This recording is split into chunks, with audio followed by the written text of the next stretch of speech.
বিশ্ব নবীর আল্লাহ ডাক দিলেন, ও কামলিওয়ালা নবী, ও কম্বলওয়ালা নবী, দাঁড়ান, যে দায়িত্ব দিছি এখন শোয়া যাবে না, দাঁড়ান।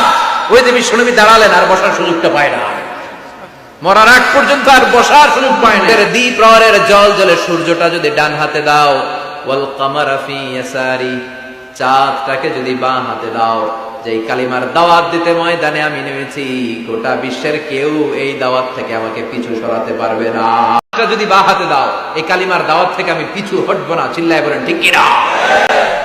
বিশ্ব নবীর আল্লাহ প্রস্তুতি নিতে বললেন, বললেন, ইয়া আইয়ুহাল মুজাম্মিল, ও কম্বলওয়ালা নবী, লাইলা ইল্লা কালিলা, দাঁড়ান, রাত্রিবেলা দাঁড়িয়ে তাহাজ্জুদ গুজার হন। সুবহানাল্লাহ।